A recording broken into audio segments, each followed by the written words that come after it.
All right, hey guys, what's going on? We were just dealing with some equipment stuff, but we're finally going to get the show started. This is My Crippled Friend, episode 4, and I'm in Houston, Texas, with my good buddy Jeremiah Butler. What's up, people? What's up?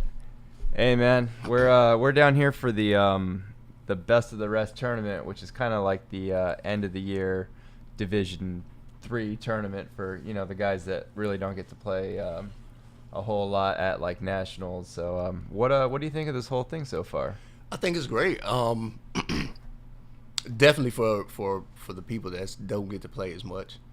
For me and people that just want to get some extra training in off season, whatever not, still keeps the camaraderie going. I always love tournaments for camaraderie, not only competition, but camaraderie too. Yeah, you've played with the militia before, right? Definitely. But this is your first time kind of in a while. At least a year probably. Yeah, what are your thoughts, man? You having fun? Yeah, of course. I always enjoy my brothers in arms and chairs. Yeah, I was really glad we were able to get you out just because we were kind of low on the high pointer side. So having another 3.0 has been real. Yeah, it's definitely been it's been fun, and being able to play definitely more minutes than I have. I'm getting a lot of good. Yeah, you didn't even get a minute off in that first game. Loved it. We had to work you pretty good, and you fought through it, man. I This know what I've been training for. it was 2 losses, but was there any positive takeaways? There definitely was some positive takeaways. I think just being able to play more, first of all, more learning, more playing. You know what really impressed me about you that I noticed, and I should have mentioned this while we were at the gym, was kind of taking on more of a leadership role and being that veteran. Just because the roster is kind of young, Mm-hmm. so it was really surprising just to see you kind of come out of that shell. And I'll tell you, my thing is, because I never like to try to insert myself in anything that I know I'm not 100% sure in. And I know that, I'm still learning. Yeah. And of course, with this group, I'm kind of more of a vet with this group, so I feel more confident being able to, share what I do know. How many years have you been playing rugby now? Altogether, 10 years. 10 years. Playing about 5 years in Augusta with a D3 squad without any real coaching. Was your first tournament the Veteran Games Yeah. in Spokane? Yeah. Spokane, Washington. Don't get me lying about where it was. It might have been Spokane. I think it was Spokane. Yeah, because I remember that because that was my first really major rugby event and my first rugby game. If it was yours, then it was probably mine too, because Yeah. we started off around the same time. Okay, it was in the also sport. Rob Schuler's. Yep. Then because Rob said he's been playing 10 Yeah, years. and so don't quote me, but I also want to say I think Paul Mann. So it's kind of probably cool. because Like, we all 4 of us Yeah. kind of started rugby at the Yep. same time. But you actually got hurt earlier than that, right? definitely. I want to say that had to been maybe 2007. The Vet Games? Uh-huh. The Vet Games was That one. 2009. Okay. Yeah. Okay. What I what knew year did you around get that. hurt? I got injured 2004, December 11th, 2004. And you're an Army veteran. Army vet. And you were hurt active duty, right? Active, yeah. Do you because it's kind of a unique circumstance. Do you want to kind of explain what happened? Like Yeah. how did you get injured? So I got into an altercation with another soldier. And this was a fellow you knew. Fella I knew, battle buddy. Yeah. Actually, this was during AIT, and we got into it about some contraband in the barracks, and I had relinquished my position at the time as a squad leader. Okay. And so him and my assistant class leader were talking about, the contraband in the barracks so that we can, phase into gold phase. All of y'all veterans that remember training, some of y'all probably don't, but, you phase into different phases. And so we were trying to phase up so we can get more privileges. And, I just came in there and was like, do what you got to do. And, he said some slick stuff, and, I didn't intend to fight him. I just kind of got in his face and was like, what's your problem?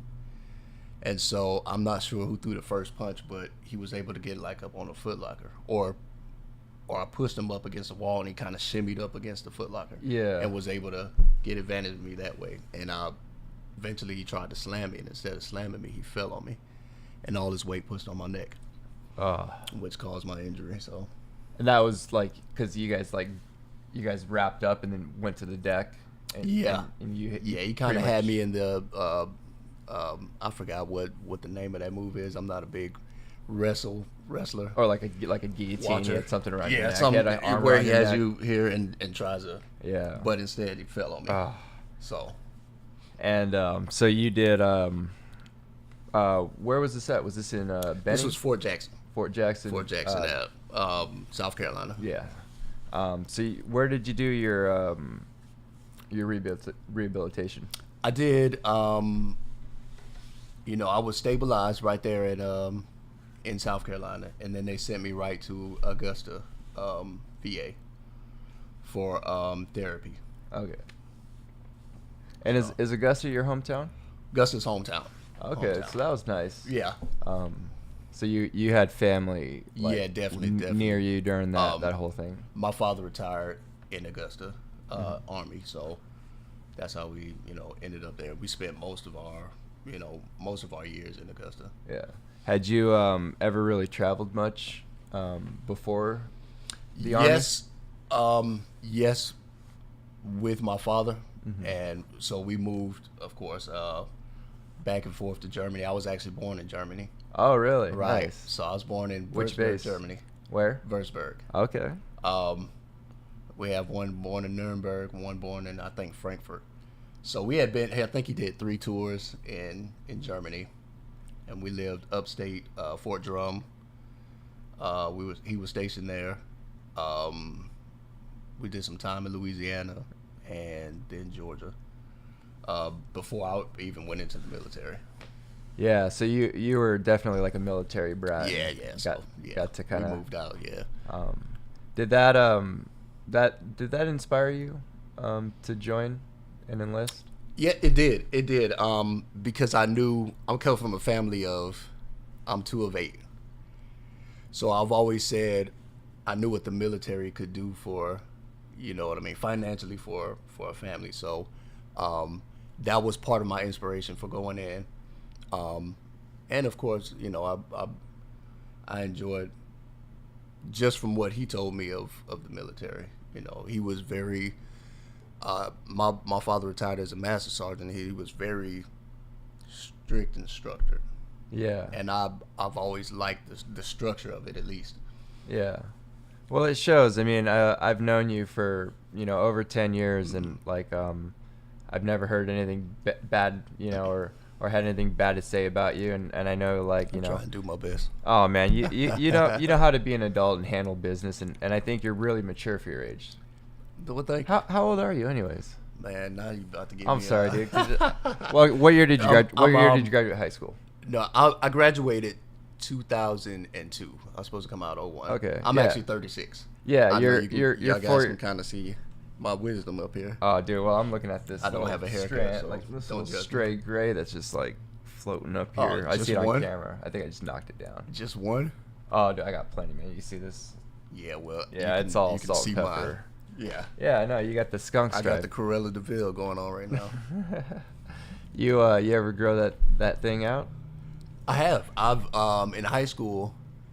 Well, your nickname on the team is Fade. Of course. Yeah. I do like to keep the fade at this I actually thought of a new waves. one, and I want to know what you think about it. But I was thinking Rolling Soul. Hey, I like it. Yeah, it's a play on like like Rolling it, Coal, yeah. Rolling Soul. Yeah, I like it. Yeah. I do it, Because You no. Try and bring a little swag to the. That's what I'm saying. Like, because try and bring a little swag. That's that came up on Ryan's podcast that we were talking about, like how we don't have any soul on the team, and we're thinking when Scrap might come out later, and maybe some other guys. Man, I don't want to say exactly who, but it's kind of what we're missing. And what's really cool about that name is. After you got injured, you used your GI Bill and finished college just recently, right? Yeah. And you got your bachelor's degree in music education. Music education, yep. So I graduated at 17. I took a year off because, I wanted to get my body back right doing school and all that.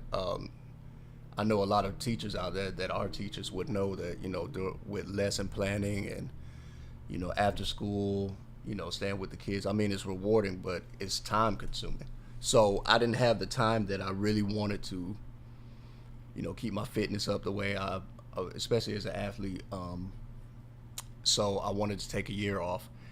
And now I'm thinking about going, doing a type of overseas teaching. All right. So it's a program where you teach overseas. Any countries in mind? Dubai, huh? Gotta have it, man. Have you ever been to the Middle East? I haven't been to the Middle East. Okay. I haven't, and Dubai is like number one on my bucket list. Yeah. Chris Hall and I, shout out to Cupcake. We on our way to Bali last year, we planned our trip so that we would have a 12-hour layover in Abu Dhabi. Oh, that's not enough, man. Yeah. That's just like peekaboo. Well, we got a good taste. We actually had an issue at the airport. They wouldn't bring us up our chairs, and they had those chairs that you have to get pushed around in. Yeah. And we were like, no, you guys don't understand. Like, we have a 12-hour layover. Like, we were planning on leaving. So basically, like the hospital chairs that they have. Yeah, and it wasn't even had the big wheels. You had to get pushed around. I had to go take a piss, and like the guy had to push me into the stall, sit there and wait while I, did my thing, and then push me back out. And I was just like, okay, this isn't gonna work. Yeah, this is not. So it ended up taking us like almost 2 hours to get our chairs, but when we finally did, we went to one of the museums there, the Louvre Abu Dhabi. Yeah. And man, it was it's one of the most intricate like buildings that I'd ever seen. I really should pull up a picture, man. But it's like for one, they levied off a section of the sea, drained it out, and then built the museum on top of where the water was. They built everything. And they let it reflood. So the whole museum's on top of water. And then they built like this dome that went over it, and it's like it almost looks like a crow's nest because it's like 8 sheets of just different geometric patterns, and it lets like sunlight through in certain spots. So when you're underneath the dome, there's like there's sunspots. Oh, sweet. And if you sit and look at it long enough, because the sun's moving, the shapes will either get larger or start disappearing. And so throughout the day, there's sunspots just popping up and disappearing. What's like the main theme of the museum? Is it just the history of? It's the history of the world. So it's kind of like a Smithsonian. Okay. But what's really interesting is the way it's set up. It's a timeline, and you start in the early like 10,000 BC artifacts that they find. But it's from all over the world. So, when you get to like 2000 BC, you can look at artifacts that they found in China right next to artifacts that they found in Egypt, right next to artifacts that they found in South America. So you can kind of see what was going on around in the world at the same time.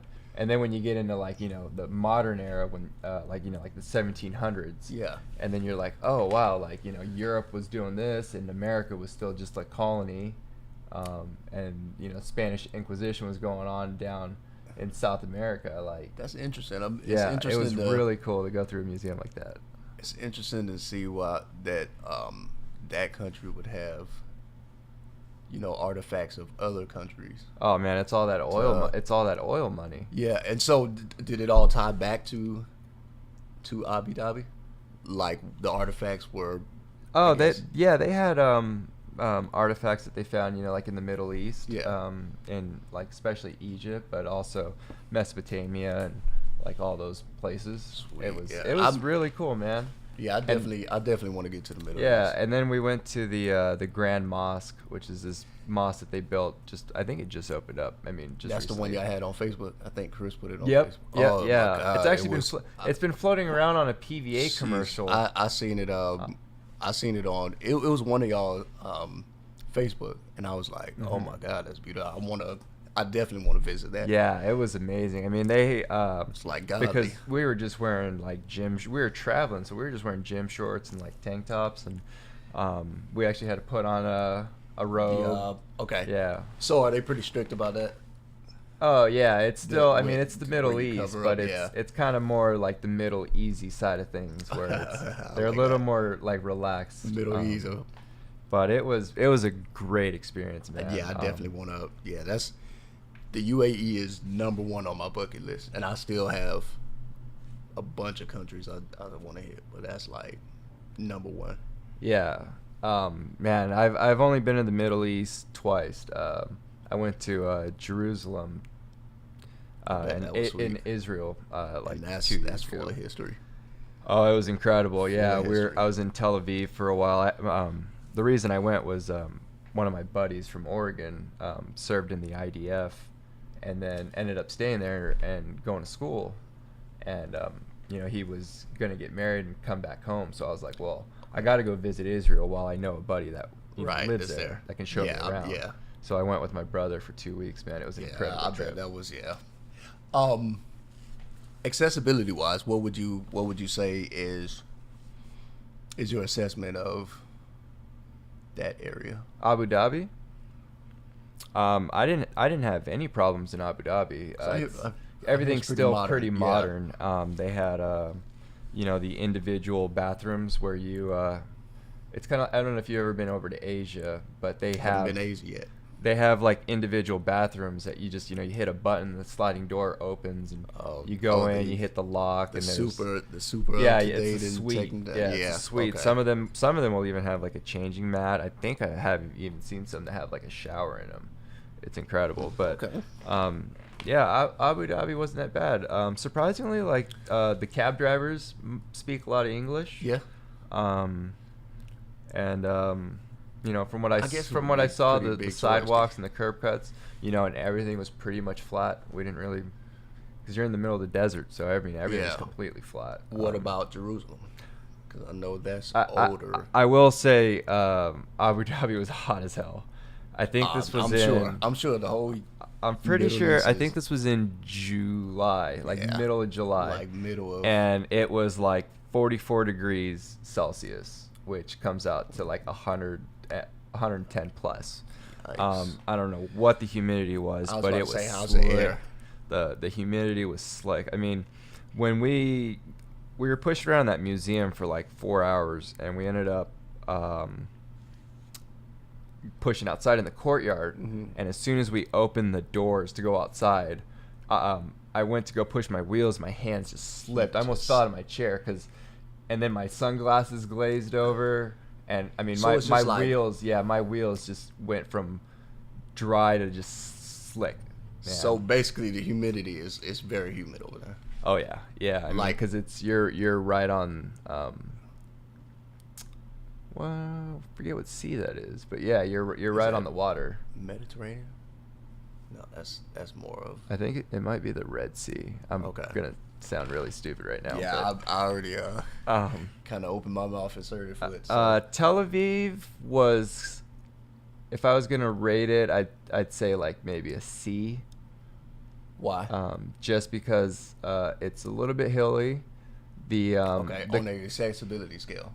The curb cuts might have like a 2-inch lip that you have to wheelie over, or else your casters are just gonna hit it. You're gonna dump yourself. And that's why I was fortunate. I was with my brother. But help you out, also, yeah. I was also just in this titanium chair, and most recently I got a box chair with a little bit of suspension, Okay, and so the way it's set up, it's like halfway between this chair and my rugby chair, so I sit a little bit lower with a lot more dump, a lot more ergo, and it's got the suspension. And with that chair, man, I took that one to Bali, I took that one to Singapore, and I took it to Mexico. man, I Tim's took it been to everywhere. I took it to Cuba, and it was a tank. Like, I was able to go through cobblestones, like, Oh, really? Just even no problems, no. pushing up steeper ramps.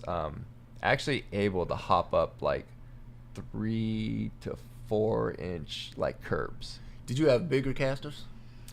It's got fatter casters, and it's also I was about to say, 'cause, it's also you know. got the big mountain bike tires. Okay. Yeah. 'Cause I know Savannah, even when we went to I hear Savannah's Paris, gorgeous. Savannah is nice. I love Savannah. It's like my little getaway. Yeah. About 2 hours from My Augusta. one of my regrets of living in Birmingham for 2 years was not visiting Savannah and not visiting Charleston. And Charleston they're on the same level as it pertains to their quaintness. They're very quaint places. Yeah. The only thing is, they have the cobblestones. They have a lot of grandfathered in businesses. So, they use the portable ramps Yeah. with some buildings, which can be inconvenient. But it's navangatable. And it's also the South. Like, people are always willing to help you. Yeah. So I mean, you always get people. It actually could be annoying to where you're like, how Yeah, we value our independence. So when people are like, oh, let me help you. I noticed Korea was kind of like that. Really? And sometimes they wouldn't even ask. Like, if you Oh, were they just do it for you. if you were pushing like up a ramp, like Here, I a got you. Korean guy would just kind of. And actually, no, it wasn't really so much the guys. It was more the females. The ladies. Yeah. I mean, well, can't complain about that. Yeah. Too bad. I don't know. Maybe it was just my good looks. Okay. I go with it. I go with it. You're interested in going to Malaysia with I me am. in August. Yeah. And Bali. And Bali. Definitely All right. Bali. I don't know if I can swing Bali, but if I can get a team together for you, man, Okay. I'll for sure help organize that. Yeah. But I think you would have a blast. I'm down for it. Thailand. It's Thailand's damn been on my list. near like on the other side of the world from Georgia. If you think about it, like, it's Well, almost everything is on the other side of But- the world from Georgia. but it also, like, I think weather-wise, I think you would adapt because it's pretty hot and humid. Is it? Yeah, we were there in July, and I mean, I was wearing See, shorts and tank tops and just spraying down, and and see, the thing is, like, okay, we deal with the heat and humidity as Georgians, but it's not like something that's like a cool thing to. Yeah. I had an ex that I was dating at one time, and her mother came down. She was living in Georgia, yeah. and her mother came down she's from Boston, and she was like, it's so hot here and it's so humid. She was like, but I guess you're used to it. And I said, well, I'll put it this way: do y'all ever get used to like the blizzards up there? And she was like, oh, well, you got a good point. It's like, nah, You it's just just put up something that with it's something that You you just gotta adjust to and deal with. But no, in the summer, AC's running full blast, and I try to stay out of the elements as much as possible. I feel like I get to kind of check a box off like on my man card because I survived my first winter. Like, I got to experience kind of my first actual winter because in Oregon we don't really get winters. Man, that's good. Like, man. the snow, we get maybe like 2-3 days of snow. It's been getting kind of bad where it gets like 1 week of snow, but even then it's like we get like 1 or 2 inches. Is that every year? Yeah, pretty much every Because year. Georgia is like, you may get a year here and there where you get snow that actually sticks. It gets cold sometimes though, because like in can, Alabama it got down It to can. like 8 once. That's rare. That's pretty rare for it to get down that low. I would say on an average, maybe high 20s, low 30s would be like an average renter. Ah, right on. The lowest, Yeah. at the lowest. So, and then it doesn't even last for, I tell people like in Georgia we have like you're guaranteed 2 seasons. Yeah. It's summer, it's definitely come, and then whatever else comes. Alabama's only got 2 seasons. Right. It's college football season and then recruiting season. And then recruiting season. Yeah, they only got 2 seasons down there, man. They love Roll their college Tide, football. Yeah. Roll Tide, War Eagle. It's time for them to go down. Well, they lost last year, so, but they still win. And you have to respect the incredible dynasty. And because I'm not a Patriots fan by no stretch of the imagination. No, but I respect. Oh right, yeah. Like those dynasties, even the Warriors. I'm not like, I don't care about the Warriors. Yeah, but you respect those. Yeah, especially the great when you're watching great minds like Bill Belichick and Nick Saban work. It's just like, man, like you can't hate on that. No, you can't. And I give them all the respect, even though I don't like them. I give them all the respect, in the world because. Who's your college team? I'm more football. I'm a Tennessee guy. Tennessee, and I'm not. Okay. I'm not really a Tennessee guy because I'm more of a basketball guy. Oh right. And I really start getting into football a few years ago, but I forgot who that running back is that I used to watch some years back. Played for Tennessee, and that's what made me fall in love with the program. Okay. So I wish I could remember, but yeah, it's I'd have to go back, but it was a running back I was watching. Did he end up getting program. drafted? Do you remember? I believe so. Okay. I even Googled it one time to go back and look, and I'd have to do it again. How many years ago was this? This was 10 plus years at least. You were still in high school? At least, yeah. Okay. That was at least. All right. Well, we can. But I've been basketball since I was young. College ball? Not as much, but I do watch it. I never really got into it. College ball? I couldn't even tell you who won the championship this year, and it just happened like a month ago. Well, who won? It was like it was Virginia, Tech. right? Virginia Tech. Virginia Tech? Yeah.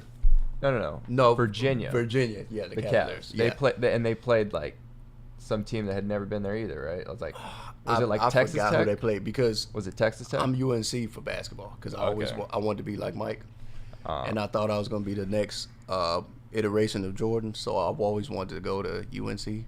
Yeah. But so when UNC got put out, I was like, whatever. Where'd you get your degree? I got my degree in Augusta, at Augusta University. Okay. So, how was the college experience like? Because I mean, I assume you live close enough to the school where you didn't have to live on campus or anything. Yeah. I lived about 20 minutes from campus. For me, because I went back to school later in life. Yeah. I went back I'm 36 now. I was 31, 32 when I went back. Of course, this was after my military career and doing traveling and well, then dealing with the accident, finding your independence. So I went back later. Did that take you long to get back to where you were, independent enough to be comfortable, like travel on your own? And it took me as long as it took for me to get a vehicle. Yeah. Which was like, was that like a couple months? Hospital. Yeah. I think it may have been up to a year. Oh, that's pretty quick. Like, yeah, up to a year, I want to say. Yeah. But after that, man, I had the blue Toyota van. You had the ramp out the side. Yeah, the dark tent, and my homeboy used to call it the spaceship. Oh yeah, I can't really say what we used to do. My van, we used to call the bang bus. Yeah, just because you had all that room back there. Yeah, exactly. One of my buddies. Look, I'm not gonna go all into the details of Well, the first time what you do with the first time my buddy came over and we were gonna go out to the bar, and I was like, yeah man, check this out, like, and showed him the ramp van, and he's like, man, you got all this extra space in the middle. What is this, like the bang bus? Everybody thinks about it, isn't it? Yeah, so we've just always called it the bang bus since then. That's actually what we call the Oscar Mike bus, that they use to like bus, shuttle us yeah. between the airports and stuff. We call it the bang bus. Trust me, guys out there that are new to the vans, that are just getting the vans. If you're single guys, women will look at that room back there, and ideas will be formulated. I'll leave it at that. What are you driving now? I'm driving the is it MXV? The Ford. It's the SUV with the ramp. Oh, okay. I have that, and then I have my Chevy Avalanche still. Oh, right on. That I only have hand controls on. You're able to transfer up. Right. Yeah, I'm able to transfer, but I that's like my toy, my Okay. baby. So my SUV is my convenience. And so my truck is just play around with, or if I need to haul something.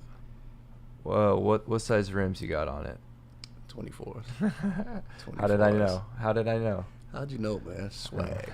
I don't know. Swag. Drip.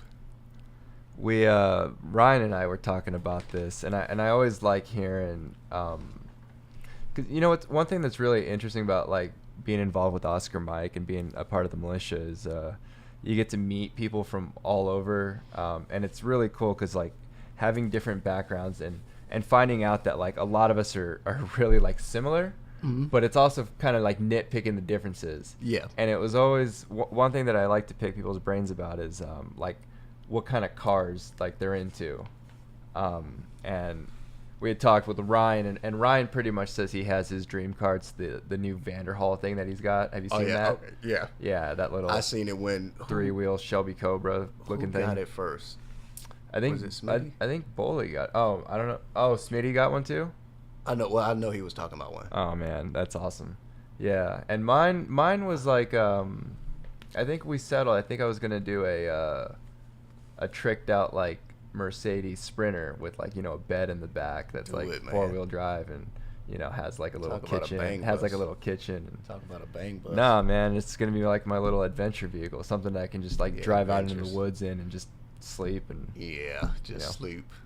Drive. Yeah, I mean, just like go to like Oregon and like just drive around on the beach, and just smoke some weed. And now when you're in Oregon, because I've never been to Oregon. What's the furthest you've been west? I've been to California. I've been to Spokane, but I've just never been to Oregon. I've been to Colorado. Is it a lot of? I would think maybe like prairie land.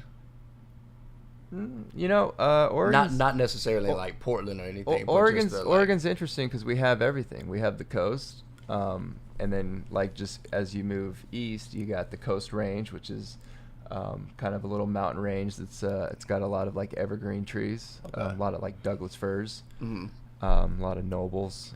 It's actually one of the I want to say the #1 exporter in Christmas trees. Really? Yeah. So if you buy a Christmas tree like in New York or like in Texas, it most likely came from Oregon. And actually, the county that I grew up in, Clackamas County, is known for just having all sorts of Christmas trees. I worked on a Christmas tree farm one winter. Really? Yeah. It was like being a little mini lumberjack. Yeah. You just get the little chopped down little 8 foot Douglas firs. Scare some of the little kids. Yeah. It was a fun little gig.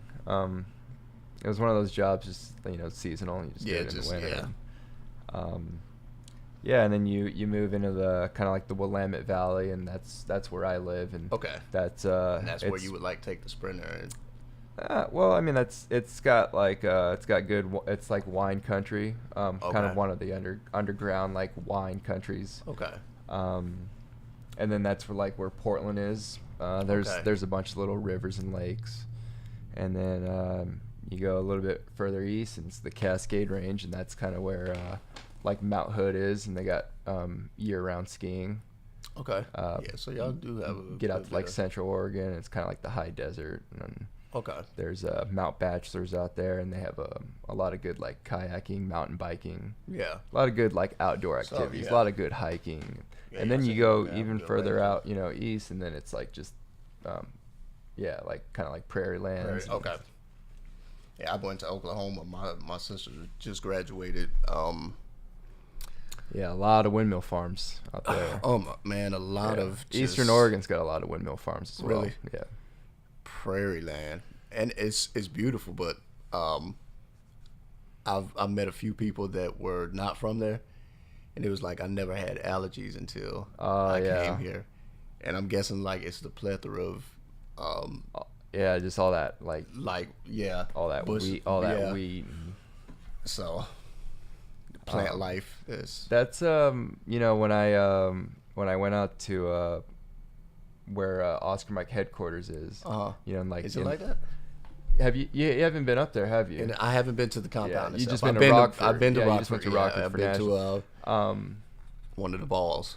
Yeah, you remember the bus ride like between O'Hare and so like it's just it's Nice all little once you bus get out ride. once you get outside of the city, it's just all cornfields. Yeah. And that's kind of like where like the compound is. Like it's Okay.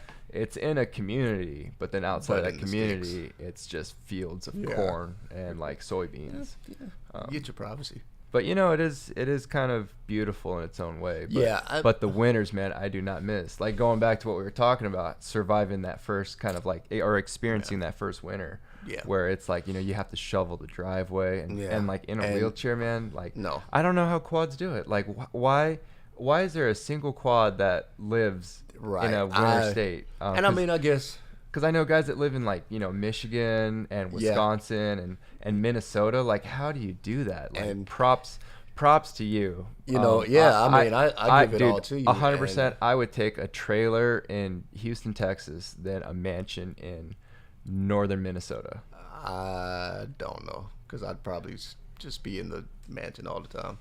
But well, if you were balling like that, yeah, I guess. Yeah. But if you can just get Amazon to deliver your groceries and never have to leave the house, but I think I would go crazy.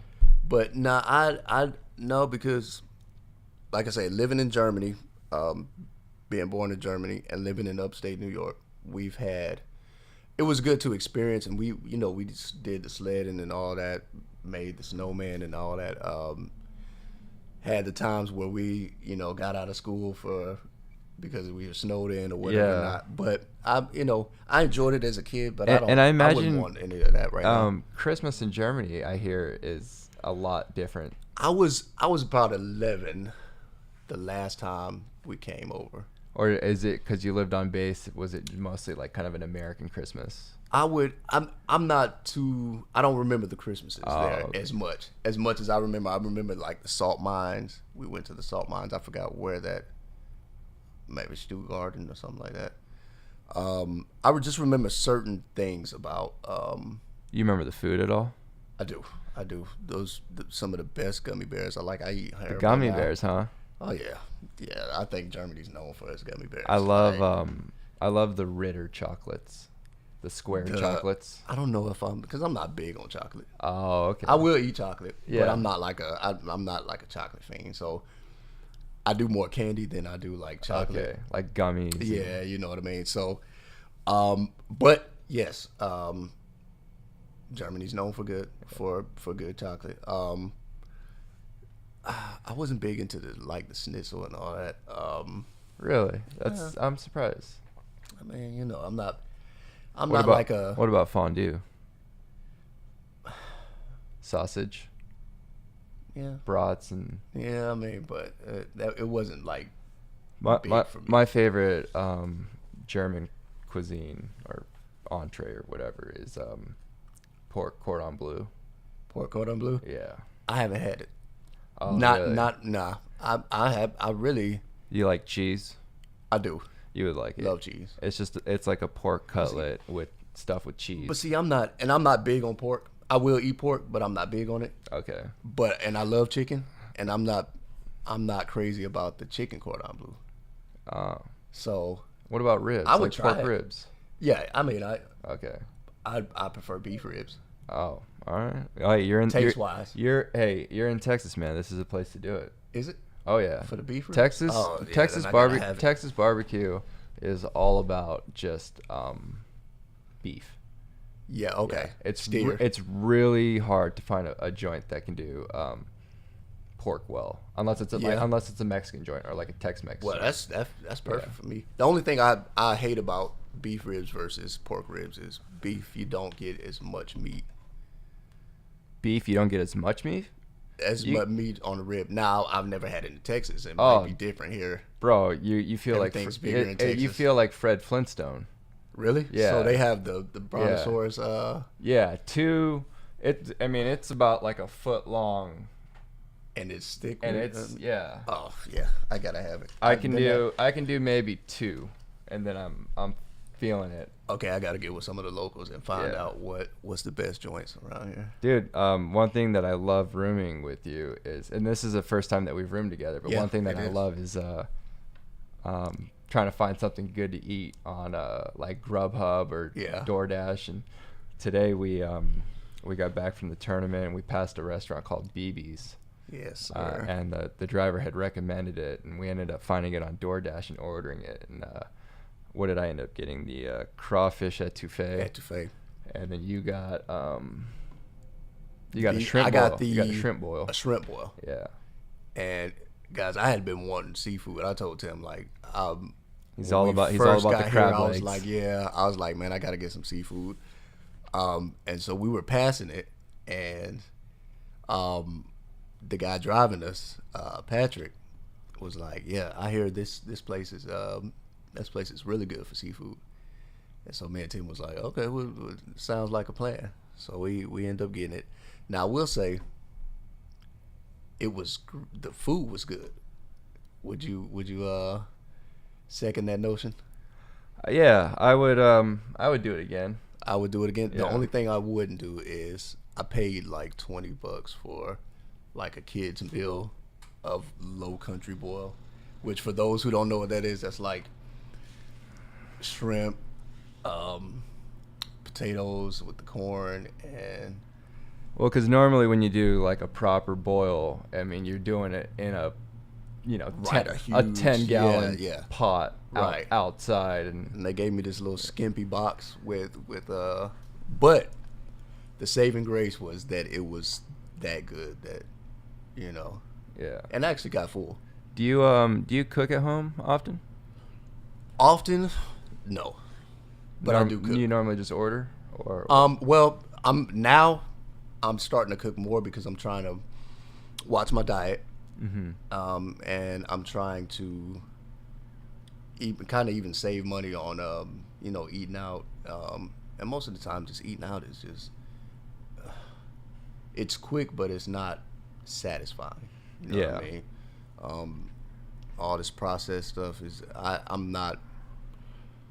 don't crave it like a kid would, like McDonald's. Or to me, it all tastes like cardboard. One thing I really liked about staying up in Illinois, for those 3 months, was Designing Spaces had renovated the kitchen, and they had like a roll under sink, and the kitchen was a lot more accessible. The sink was roll under. Yeah.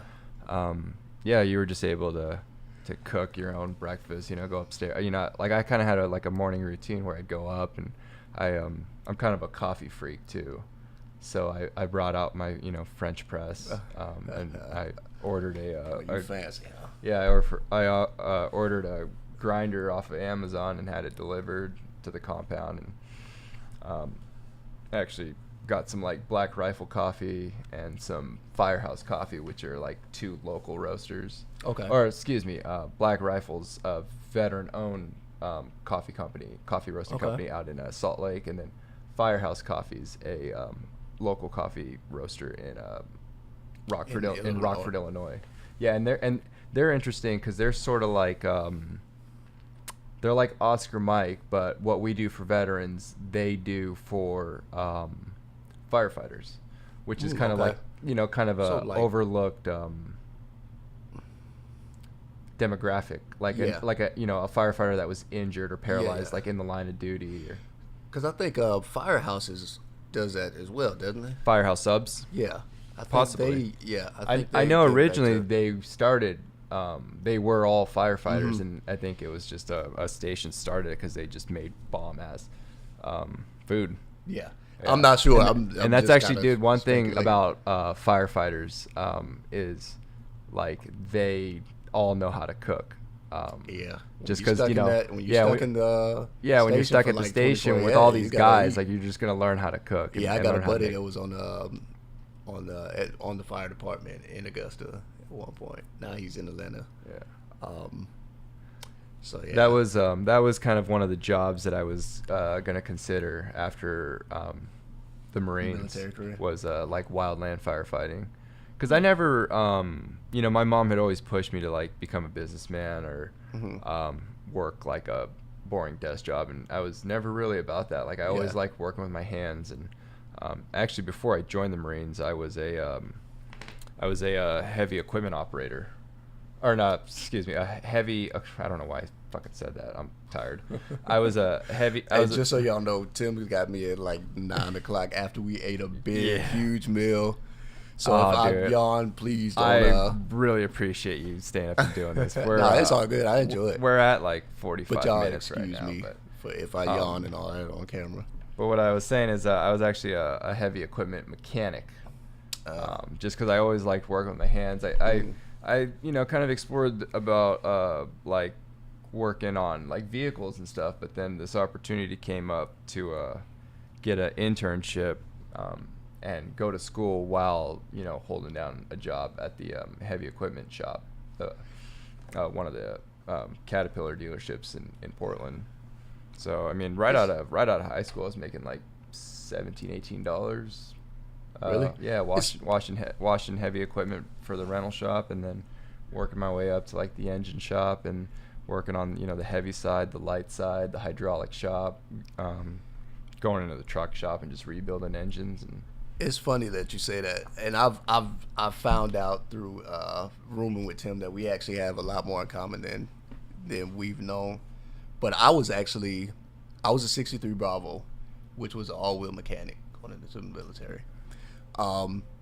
Before I went in, I was doing automotive at a tech college. Okay. So I was always big into the mechanical, but I wanted to get that trade, and then I wanted to go into like mechanical engineering because I eventually wanted to build my own engine. Oh, okay. So I was big into that, and I kind of still want to. I have something in me that kind of I think still with wants your to hands, pursue I that. think you have enough like hand function where it wouldn't be super frustrating to rebuild an engine. I mean, you'd really be surprised. Have you ever worked on an engine while it's on an engine stand? Yes. Yeah. Because it's incredibly easy especially ones where you can crank it around and turn the engine and get it like if you're having trouble reaching this bolt, you can just crank once it around. Once it's pulled out the block, or pulled out the because it is a really cool feeling, like building an engine from just the short block, and you're piecing everything together, and you're putting the oil pan on, you're dropping the crank in, and you're dropping the cylinders in, you're torquing everything down, and then you get the head on finally. Cam. And you get everything timed up, and you fill it up with oil, and you fill it up with gasoline. And then the first time you turn it over, you're like, is this thing gonna fucking work? Is it gonna blow up? And then when it fires up, and you're just like, wow, this is incredible. Like I built this right. And that's now I never got that far in school because I stopped school to go into the military because I figured I was like, well, I could be getting paid while I'm learning. Yeah. Even though you don't learn as technically as you do. It's a lot different. Like you kind of learn how to just fix it, how to read a book, manual, and follow directions. But I mean, and I guess it still gives you some experience. But we kind of went on a tangent. We never got to what's your dream car? My dream car is a Lamborghini. Lamborghini, I've always Gallardo, wanted a Lambo. Or that new, what is it? I mean, the Aventador. I do love the Aventador, but I've now that I'm older, I've followed the different models more. Yeah. But it's just when I was younger, it's always been just the Lamborghini. Just the Lamborghini. For whatever reason, that body style, that designing that they do. Well, if you ever make it out to UAE and Dubai, I'm sure you're gonna see some wicked Lamborghinis and. Shoot, this place is hit like Denver. Denver surprised me. What's interesting is in Oregon you don't really see a lot of the flashy cars. Yeah, you might. I wouldn't Might say I'm like. surprised at that. I want to say I might have seen a black Ferrari. Maybe in Portland. I don't know if I've ever. I might have seen one Lamborghini, and it might have even just been up on a tow truck. Yeah. It could have been one of the maybe players. seen a couple Bentleys, but like I don't know, for some reason like Oregonians really don't like to like what do they call it? Flex. They don't like to flex like that. Yeah, But I'm when, not mad at that. but when you go to like LA or like Las Vegas, Yeah, I definitely seen them in LA. and I imagine Atlanta's probably kind of like that. You know with what? the hip hop culture down there, and Somebody told me they were in. I went to New York, and he was like, "Man, I bet y'all see that like all the time." And I'm like, "Look, dude, you're in New York. I'm sure y'all see that like more than we do." no, because nobody really drives in New York. Yeah, I guess as every baller in New York. I mean, they live in the city, and they live in those And $1 they million just- yeah. penthouses. Yeah, and there's no reason to even have a car. probably have Yeah. But- But like Miami, like Yeah, definitely Miami. That's Miami that's is- where I think I've seen more Lamborghinis. I was about to say It's- I've seen probably the most exotic. I've Yeah. seen a McLaren. It's that little stretch between like West Palm and Miami Beach where it's just like it's and definitely on Ocean Drive. Mhm. That's why I seen them, like the McLaren. But Atlanta, depending on where you go, certain night spots. I've seen a few Lamborghinis in Atlanta, but it's not like people think like everywhere. I think what you get I'm 'em here and there. I think what I'm actually gonna do at one point is get the new Hellcat. Are you? Yeah, they have what's called the Hellcat Red Eye Edition, and it's a cross between like the regular Hellcat and the Demon. Baller much? It's got 797 horses, and it's just a cool looking classic car. And I truly believe it's going to be like the last American muscle car, because we're gonna switch to like electric. Yeah, everything. Which I mean, dude, Teslas are, they're doing 2.9 0 to 60s. I would like to have a Tesla. Yeah, they're doing. Just I mean, for they're ridiculously fast. They're fast and it's off the line, but I hear like and it's you're driving in the future. I mean, everything's just. Yeah, I wouldn't mind having a Tesla at all. Yeah. How do you feel about self-driving cars? I love the concept. And my only concern is getting it to that perfect place where it can actually be autonomous. Yeah. I think that's going to take a lot of trial and error. Because from what I understand, it goes off of GPS, and I think they're running like a few test cars out now. Is right? it GPS or is it on like onboard sensors? From what I understand, it's GPS. It's going off of basically what our GPS is going of satellites and whatever not. I wish we could look this up, because that doesn't sound right. Because like No? if they're I mean like with the I'm sure And it's, I'm not no expert. yeah I'm sure it's just from what I've I'm sure understood. it's using GPS to do the routes, but I'm sure there's onboard sensors where it's like sensing other cars. I'm sure they Yeah. have that. I mean, as far as like it knowing where it wants to go and how to get there. I remember I was in Australia and I was watching one of the talk shows, and they had brought up kind of this scenario. They were talking about autonomous cars, and they brought up this one scenario where, all right, there's a lady and her granddaughter, and they're in a driverless car, self-driving car, and they're going down the road, and all of a sudden 3 pedestrians steps out in front of them, and the car automatically swerves, but it ends up hitting another car, killing the 2 passengers. This was like a real scenario. It was just kind of like a what if made up scenario. And see, I can see something like that, which is my concern. And the kind of one of the twists was that the pedestrians were actually drunk, and they had just left a bar and had just stepped out of the curb. That's yeah. Right. And it's like what should the priority? I think in my opinion, I think the priority of the car should be to protect its passengers. I think so too. Yeah. But then you still have the just like when we're driving, of course, our priority is to be safe and to take our precautions. But way more. we It's also have so a much more job to- dangerous driving now. Yeah. Especially with everybody texting while they're driving. Yeah. And just totally not paying Yeah. attention, You know, being completely selfish, not using their banned turn that. signals. And Georgia banned. You can't.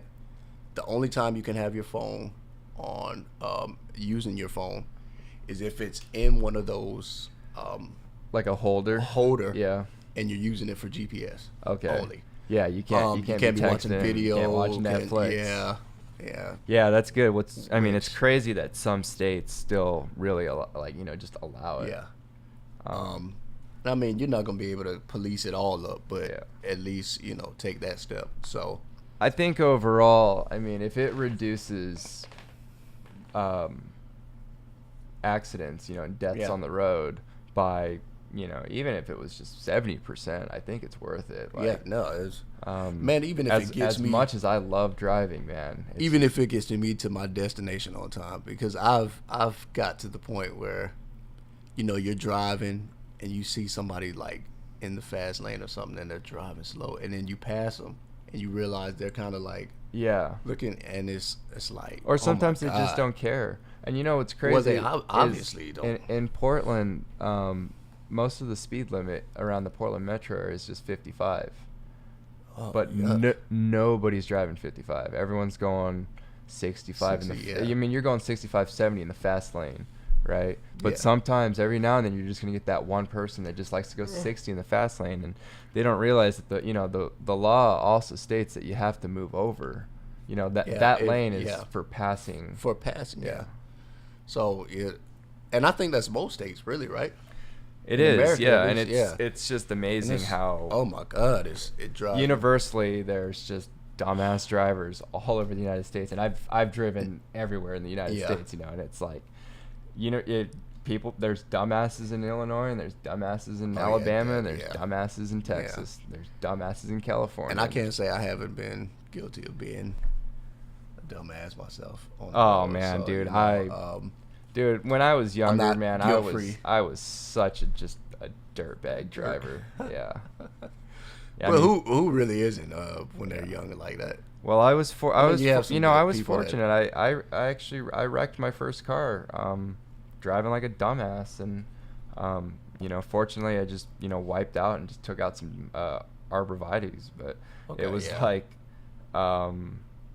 now meeting all these people through wheelchair rugby, and like in the paralyzed world, it's just like, wow, everybody got hurt like in a vehicular accident, and it's just like every time you get behind the wheel, you're just like, God damn, like I could paralyze myself, and you never really realize that until I guess you and meet you don't someone. realize necessarily that it doesn't necessarily have to be your fault. You know what I mean? Like you say, you got so many drivers out there that's and then that's just that's doing why I was crazy. never really big on like riding motorcycles, because it's like you could be doing everything right on a motorcycle, and still, and then you get that yeah. one person that's just like in a hurry to get home, or just sending out a text that just couldn't wait, Well, and just ends up running a red light and just smoking your ass. For me, I'm not that I don't acknowledge the greater risk with driving a motorcycle, but I still want one. I want the Can-Am Spider. Yeah. So if anybody out there has one, Which one's and that? knows how to outfit that, that's the one with the two wheels in the front and the one wheel in Oh, the back. okay. It's Can-Am's answer to the Polaris Slingshot. Is it a I convertible? think it came out before the Slingshot. Oh, to be did honest. it? I think so. Okay. I think so. Don't quote me on that, but I think so. Yeah. I really want the Can-Am X3. Is that a four-wheeler? Yeah, it's their side-by-side. Oh, okay, the side-by-side, yeah. Yeah, it's their 1000cc side-by-side. They have one, it's like the Rock Crawler edition. Yeah. But the thing, because like in Oregon, we also, like on the coast, we have, down south, we have some really nice like sand dunes. Oh, okay. So there's a huge, get out of there's those, a huge like sand rail and dune buggy community down there. So you just like to hit the dirt and Yeah, well and then see, and 'cause then I see we got enough like forest service roads, Okay. so you can get up and get some mud on your tires up in the mountains. Yeah. And then in wintertime there's throw snow tracks on it, and Right. there's Yeah. all sorts of like snowmobiling tracks And I've never been big on. I see at the Oscar Mike compound, y'all doing the little side by side, going out to the woods and getting. You got to come out, And and there's. you got to I come mean, out. I would do it. Yeah, you gotta. I just never been into the mud but you got to believe in Georgia that's a big thing. Oh yeah, yeah. Go mud and take Nate on yeah. Shepherd. Yeah, he's Yeah, really Palmer, big yeah. about it. Oh yeah. And I just got to briefly talk with him a little bit at Nationals, and I think we're gonna try to get a little thing together. There's forget the name of it now, but there's a really big off-road area in Tennessee. Okay. So that's I about wouldn't know that. halfway between Georgia and Illinois. Is it So. Tennessee? Yeah, I'd say so. It's about. Because I know certain spots. I mean, when we drove down to I Orlando, guess depending on where. when we drove down to Orlando, we stopped in Nashville for the night, and that was Okay. like about a 6 or 7 hour drive. So I'd that's about say. halfway, maybe Yeah, I'd say so. to Georgia or to That was to Orlando. To Orlando. Yeah. Yeah, because And then we went through Atlanta, which was a mistake. We should have gone through Alabama, just because Atlanta's there was traffic. there was a huge accident in front of us. They had a life flight someone out, and that was out like just outside of like Chattanooga. And then Atlanta, just traffic, I mean, even I think it might have even been a Sunday. It was just horrible. on a Sunday, and Yeah. that's when I must have just hit it traffic like is right when everyone got out of church. Yeah. But see, the thing about it, I have road rage, admittedly, and I moved to Atlanta. Why? Yeah, how is that? But I mean, I enjoyed Atlanta. For the year and a half I was up there. And I'm always back and forth to Atlanta. But that's the only thing about Atlanta that just grinds my gears, man. Just because I have road rage, and it's just. I've never really spent much time in Georgia. You're not missing much. Yeah, like You're not missing much. Atlanta's cool. It's actually one of those places I probably can't even really check off of my list yet. Just because, like, one of my rules for visiting, like, when people say like, oh, I visited, 30 states or so. So I'm at like 42 now, but I don't think I can check off at Georgia just because I've only ever really driven through or flew through like the Atlanta airport. Really spent any time. Yeah. The only thing is, like, I stopped in Koreatown and got some Korean barbecue with my brother, like passing through.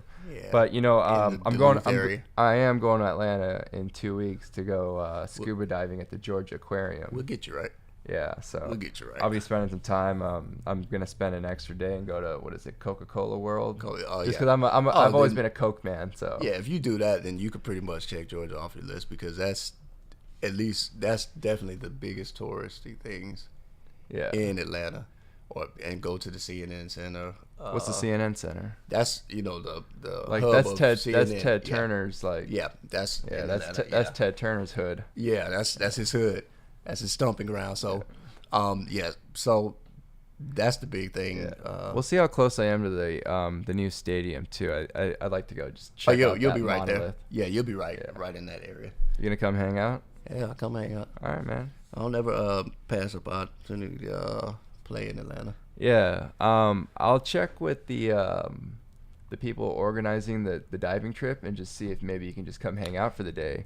And if you're interested, if you just want to come hang out, like I think I know probably one of the girls that's probably involved with the organization of it. I wish we were able to get you scuba certified within 2 weeks. Right. And a spot just opened up. Yeah, for she that. tried. Did she? A spot I think 2 spots just opened up, but I think Bill took one of them. Okay, she had been sending me stuff to do, and I just been doing other stuff to get certified. This was like maybe a year and a half ago. All right, at the risk of like sounding racist, but how good of a swimmer are you? Against popular belief, I actually am a pretty good swimmer. Yeah. No, man, you're so full of surprises. Like I'm it's actually just, a pretty good swimmer, yeah. man. No, that's what I love about you. Like Yeah. you can't be stereotyped. Just like I can't be Nah, stereotyped. nah. Like a lot of people like to like make a lot of assumptions about me, but like, Right. they don't realize like, You've- I like You're very cultured. yeah. You're very cultured. And like, I have an open mind about things and Yeah, and I think I I'm listen pretty. I listen to country music Yeah, and I will. drive a truck and I'm not big in the country, and I'm pretty. Don't get me wrong. I'm who pretty. are some of your favorite country artists? Like Um, actual country? Now, don't. I'm not. No judgment, man. No judgment. I'm not gonna say. I'm not gonna try and name off. If I like it, I hear it. I'm a music major. Johnny Cash? I don't know much of his stuff, What about but if I hear it and I like it, I would say this, because I have a music background. yeah. I appreciate pretty much all genres of music. Yeah. I'm not big into heavy metal. I will admit that. Maybe you just haven't heard the right one because, like, And maybe, I didn't get into possibly. metal Yeah, until maybe about 10 years ago. Like, I think I'm not gonna rule it around the all time out. I joined the Marines, Yeah. I think that's when I got. wouldn't- Maybe a little bit before then. I think a friend from college actually introduced me to Metallica, and Really? that's when I really got into Metallica. Yeah, I wouldn't rule it all out because I haven't heard everything, so Yeah. I wouldn't definitely say. But I know as a genre, I'm not big into it. Yeah. But I might hear something that I'm like, okay, that's, so I'm not like a country guy. Yeah. But if I hear a country that I listen to, I think you would like Chris Stapleton. I do. Yeah. I do. What about? I believe that's is that He does like Tennessee whiskey. yes. Yeah. Yeah, I His put him on my Snapchat. I was listening to him. Yeah, his first album. That and I Cry. is good. Yeah, Oh my sometimes I God, cry. yeah. His Yeah. first album was really good. I mean, he did Traveler. Fire Away was a good track. think, The second album, it was a two-parter, and I'll be honest, man, they were both kind of disappointing. Really, the just albums. because the first album was so damn good. Like I could listen to it without So you skipping a had single that song. expectation. Yeah, of, and then his you know. version of Tennessee Whiskey was just Oh amazing. my God, yeah. But That's what got me onto him, and then I start going into like YouTube, and that's when I Yeah. seen I Cry. you ever Sometimes hear I any of Cry. his early stuff on I haven't got into that yet. Yeah, because he was with a bluegrass band called the Oh, was Steel he? Drivers. Okay. Before that, yeah. I like some bluegrass. Yeah. You know. So I'm to be honest with you, I don't really have. I mean, of course, I listen to R&B, hip hop, but I don't even buy albums. Yeah. Like I don't. You have to be. Probably the last album I've bought, a full album, was Kendrick Lamar. Lamar. Dude, I don't even remember the last rap album I bought. Yeah, and that was like the last album I bought, just period. So I just kind of I hear what I like. I do of course. Like I say, hip hop, R&B, but I used to be really love big into country. like R&B, like Yeah. some Boys to Men, yeah, 112. yeah. Oh, you like the old school? Yeah, I mean, art, dude, I like do. the I mean, come on, 90s, like, yeah.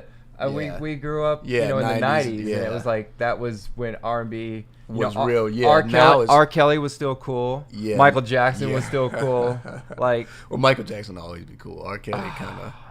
did you watch that new Finding Neverland or Leaving Neverland? Yeah, I started it and I was like, I can't let you do this to my guy. Yeah, I mean, can't. there's at some point you have to be able to separate like the art from the artist. Yeah, and and it's, I mean, I'm sure there's some like beautiful architect and some beautiful buildings that were just built by some assholes. perverted motherfuckers. Who knows? You know. So- I mean, we're human. And don't get me wrong, I'm not excusing any of that. No, of the it's behavior. it's completely gross what they did. Yeah, but when you're talking about the like music that they created should still be. So. I mean, I'll still listen to some R. Kelly, like some Bump and Grind, Ye- or some like Ignition. At one point, I remember he came out with I forgot the album with You talking about when he did When all the the Woman's Fed Up. Oh and all yeah, that. oh yeah, I yeah. bought that was the only album I ever bought of R. Kelly's. Okay. But I loved that album. And then I just kind of fell off of him. You know, it just kind of. He did get a little weird there, but he had the kind And of it wasn't kind of had even- more of that dance. Yeah, I did like Fiesta, but I don't know. It Fiesta. just it wasn't anything he did outside of. I just kind of. What was that? Step in the Name of Love. Yeah. I mean, that's cool. Yeah. That's That's like almost. I mean, for a while there, that was like a mandatory wedding track. Yeah. And now it's like that's almost now the like. It's like the Cupid Shuffle. Yeah, the Cupid. Yeah. And I can't believe that's still going strong. It's been like 10 years. What's replaced it? classic staple. Despacito.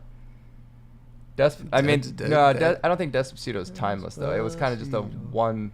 Yeah. It was a one hit wonder that's over the summer kind of. Yeah. I like this song, but it was it's everywhere. It doesn't dude. have the staying power. It got big the summer that I was like traveling a lot, Mm-hmm. and it was like every country I went to. I mean, they were playing Palestinian versions of it in Israel. Okay. Yeah, like when you get into like the Palestinian neighborhoods, they'd be playing their version, and then when I went to like even in Bali, they were still bumping it. And I'd love to see that culture in Bali. Oh man, you would have a good time. Like the actual Bali and the. Because Ryan Major went out and do the Bollywood too. Yeah, you brothers down there are kind of like a delicacy because they don't really get to see a whole lot of them. Yeah, because a lot of the tourists a lot of the tourists that go visit places like Bali. I mean, it's like Australians, or like Chinese, tourists, Japanese tourists, Korean tourists. But Americans they don't really go there as frequently as.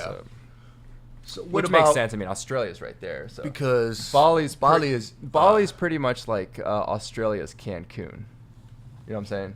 Okay, it's their party spot. Yeah, it's where they go and get fucked up and act a fool, and every now and then an Indonesian cop's Like gotta crack some dudes' skulls. Yeah, and they get upset, and that's their spring break spot.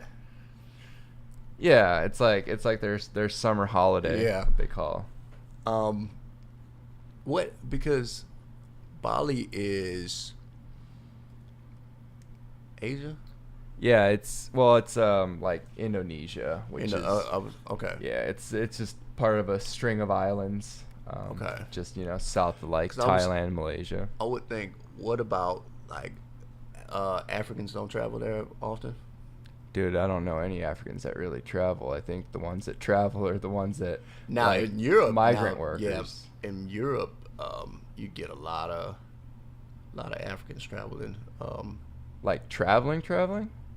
Well, at least I know to Europe. Because I know there's a lot of migrants, a lot of immigrants that are leaving. Okay, and it could be that go work, but could be that. I've never seen a group of just travelers straight up Nigerians at Yellow. I've never seen a group of Nigerians at Yellowstone. Yeah, you or Ethiopians at Times Square. I haven't. Okay, I get you. Yeah. Yeah. I would. I mean, you'd have probably to be more migrant. You'd have to be some straight up I would imagine you have to be pretty wealthy, so royalty. Or maybe Wakanda or something, Maybe some South Africans. Yeah, but I mean those. Yeah, those could also be white. Those could also be white. Yeah. I've always actually there might be an opportunity to travel to South Africa. Let's do it. And do some rugby things. Let's do it. Yeah, I'm in contact with a couple people. And anywhere. When I was in Australia, I got to go see I forget which museum I was at, but it was one of the traveling exhibitions or exhibits, and it was on Nelson Mandela, and I know who he is, or I knew who he was, but I didn't really know to the extent. Did you know that he used to be? I don't know to the extent. You know that he was a boxer? I did not. Yeah, he was actually a collegiate boxer. He knew how to throw some hands. I didn't know that at all. Yeah, he knew how to throw some hands. That's There's actually a couple photos of him and Muhammad Ali Really? Yeah, Yeah. he was a big boxing fan. Wow. Because I'm just getting into boxing. Um. So yeah, I definitely want to check. I didn't know that. Yeah. I didn't know that. Are you going to Louisville this year for the? The games. Yeah. I am. You are. Yeah. Make sure you set some time aside and go to the Muhammad Ali exhibit. Okay. Yeah, Put that on my list. if you're staying at the Golf House, it's right down the road from there.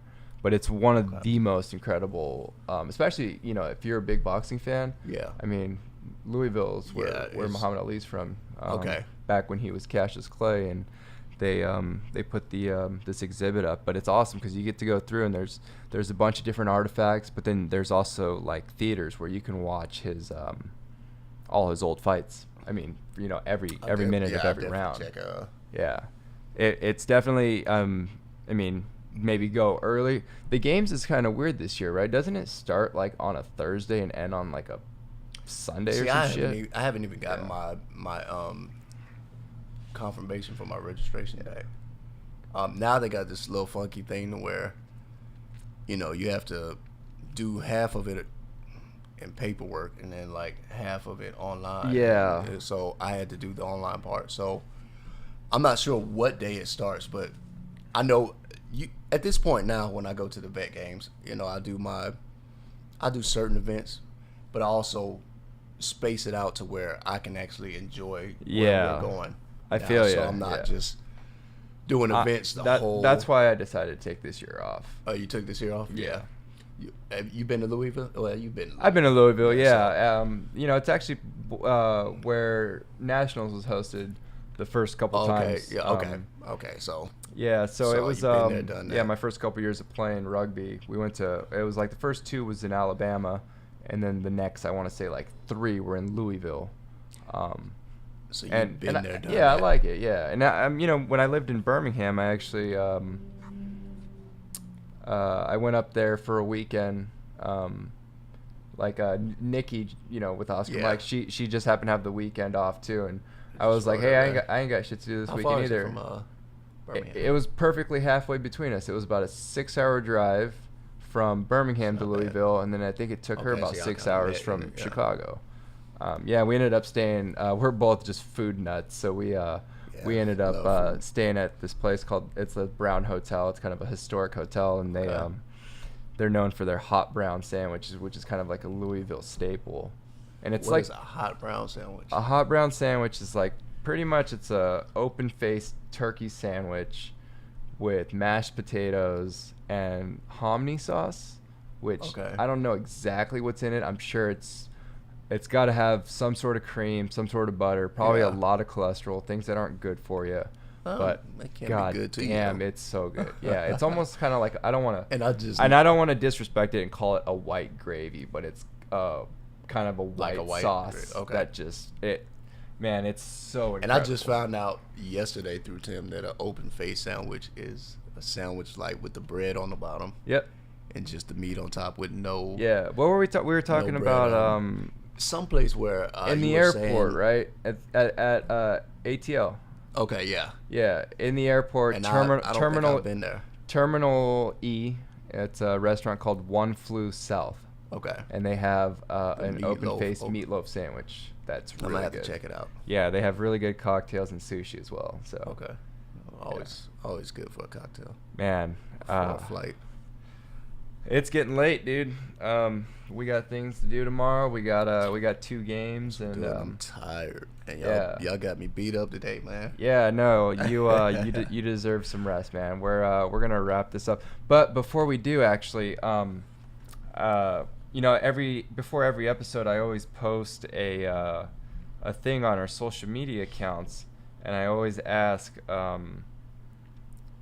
if there's any questions that people want to ask. Mm-hmm. And Rick Kohlberg actually wanted to know, I'd like to know how, if you have reconciled with your battle buddy, have you broke contact, holds ill will towards him, or is all forgiven?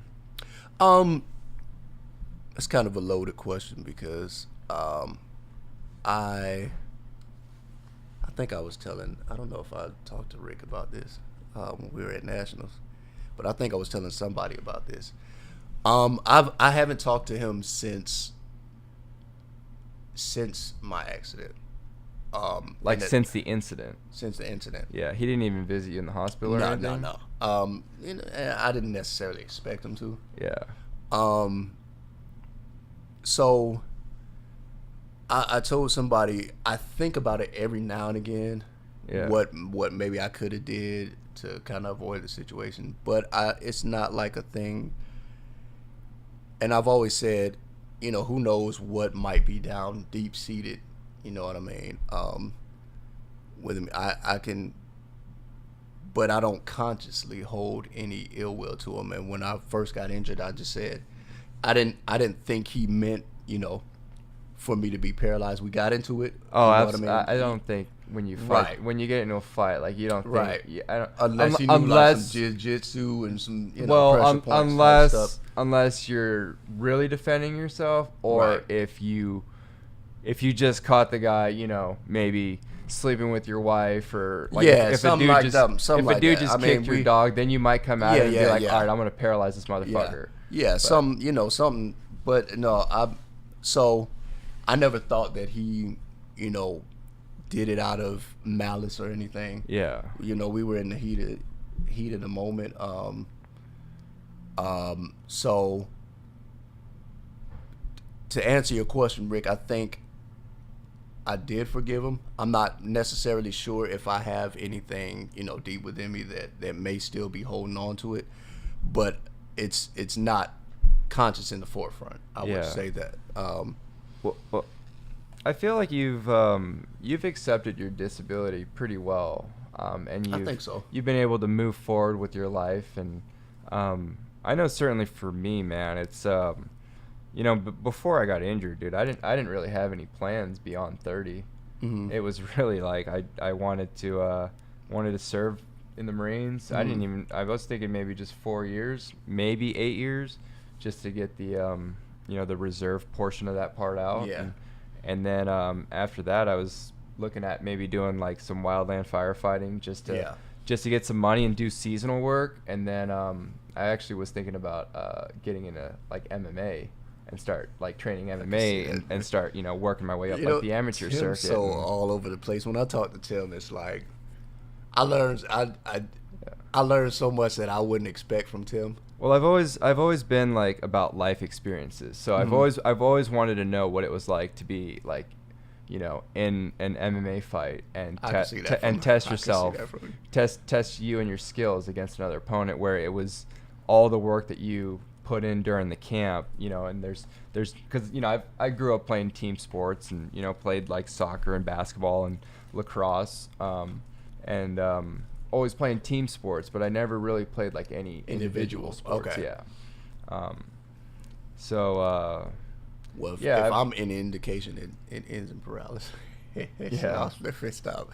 No, I wouldn't say that, but so if you let's just say like if we went out to the bars tomorrow and you ran into that guy and you recognize him and he recognized you, like would you go up and say something, like buy him a drink, or if I recognized him, I'd probably say something to him. Hey, what's going on? I guess I could say I've forgiven him because since what was this 2005? This is 19. So what, 14 years ago? You know how much stuff has happened in 14 years in my life that that's like the last thing. Yeah. On my mind, Well, I mean, I'm sure you've done things in those 14 years that you would have you would have never imagined that you were gonna do, or meet people. Yeah. Like I doubt that like I would have ever met you if we both weren't paralyzed. Right. And that's one thing that I always think about. Like, man, like being in a chair, like of course it fucking sucks sometimes. Yeah, but, it definitely. But when you really step back and you think about it, like the community that we have and like Mm-hmm. the people that we get to meet is just so incredible. And the things we're able to do, in spite of the injury. Yeah, absolutely. absolutely. What I mean? I tell people I've done more since I've been injured than I've done before. Oh, I mean, dude. Of course I was younger, but You know what the furthest east I've been before my injury? Where's that? It was Phoenix, Arizona. Oh yeah, so Yeah. I'd only been to like 4 or 5 states. At that point. Yeah, before I got injured. I've been, to Washington, Oregon, never even been to Idaho. So that little strip of been to California, been to Nevada, and then went to Phoenix. So and I just think that was the furthest. West. Yeah, West Coast. And now I only have like 8 states to go. Yeah. Mostly like the Northeast and Alaska. Yeah. So I should have went to Alaska. That actually would have been my first wheelchair game. Mm-hmm. Yeah, Bully and I were talking about that on the last podcast, and that was his favorite location. That was his favorite. Yeah, mine was Tampa. Was it? I had a lot of fun in Tampa. And surprisingly, man, I'm kind of a Florida hater. Like I don't really like Florida. It's not. What does that mean? It's not my place. Why? I don't fit in. Like there's just Florida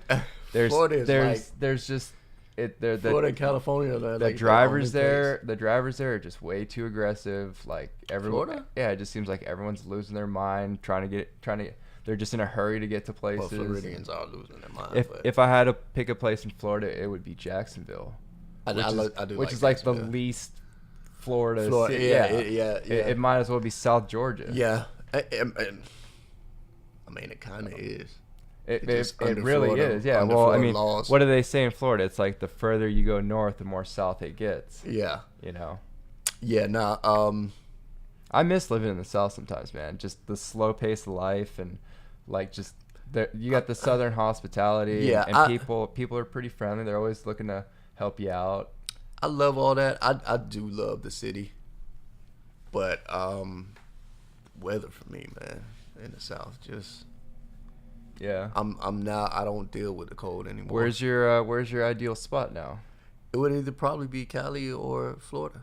Yeah. In the U.S. I feel like Florida's just as hot.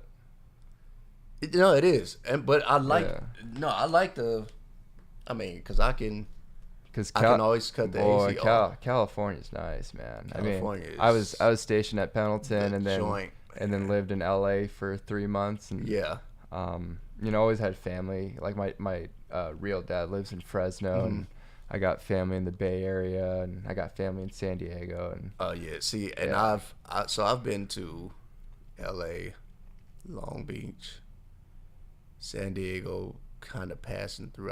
We stopped and San Diego's a cool spot. I love San Diego.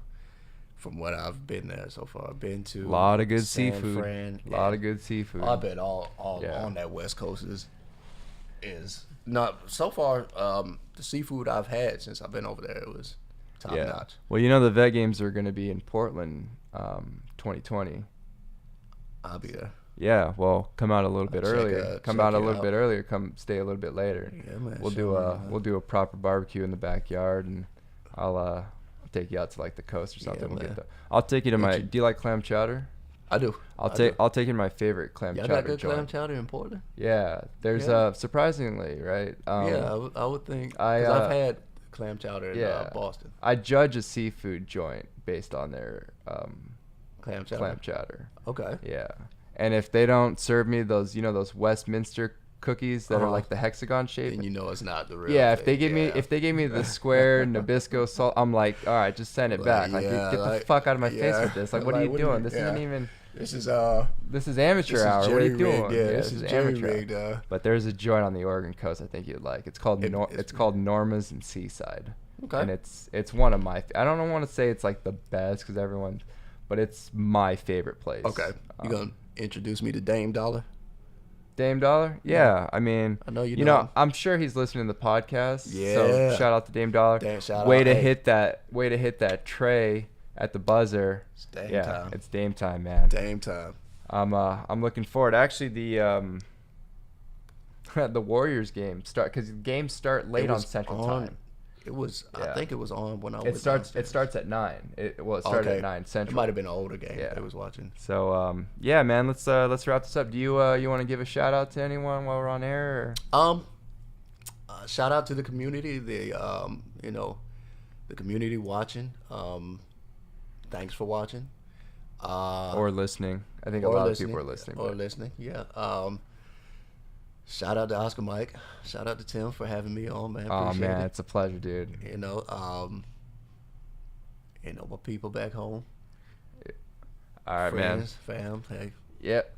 Thanks for coming on, dude. It's been real, man. I love talking to you, and I definitely want to get you on the show again. Like, Let's rock and we'll do a follow up or Let's something. rock it. All right, that's it for this one. We are out.